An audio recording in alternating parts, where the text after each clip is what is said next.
പ്രിയമുള്ളവരെ, ഇതാണ് നമ്മൾ ചേരണത്ത് നിന്ന് നാട്ടിൽ ചെന്നാൽ ചേരയുടെ നെടുക്കഷ്ണം തിന്നണമെന്ന് പറയാറില്ലേ പഴമക്കാർ. അതുപോലെ നമ്മൾ Malaysia, Thailand, Singapore, China, Korea അവിടെയൊക്കെ പോവുകയാണെങ്കിൽ കോഴിയുടെ ഫിംഗർ സ്പെഷ്യലായിട്ടുണ്ടാവും. അത് ഫ്രൈ ചെയ്തിട്ട് സ്നാക്സ് പോലെ, ലെയ്സ് പോലെ പാക്കായിട്ട് വരുന്നുണ്ടാവും. പണ്ട് കാലം പോലെ ഞാൻ ഇത് കാണാറുണ്ട്. അപ്പോൾ ഞാനിപ്പോൾ ഇതിരുന്ന് കഴിക്കുകയാണ്. ഓക്കെ, കോഴിക്കാല്, ഇനി മുതൽ കോഴിയുടെ കാല് ഫിംഗർ കളയരുത്.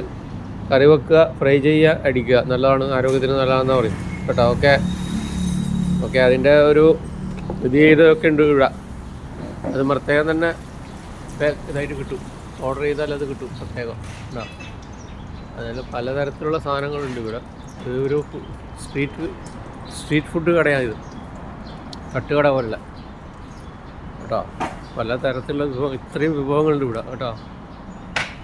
2, 4, 6, 8, 10, 12, 14, 16, 18, 50-ലധികം വിഭവങ്ങളുണ്ട് കേട്ടോ. അത് നമ്മുടെ നാട്ടിൽ ഒരു 200 രൂപ മുതൽ 300 രൂപ വരെ വില വരുന്ന ചാർജ് വരും. ഞാൻ അതിലൊരെണ്ണം പറഞ്ഞില്ലാന്ന് ഈ കോഴിയുടെ ഫിംഗർ കിട്ടിയത് കേട്ടോ. ഓക്കെ, അതുകൊണ്ട് ആരും മറക്കണ്ട, കോഴിയുടെ ഫിംഗർ എല്ലാവരും എടുത്ത് കഴിക്കുക.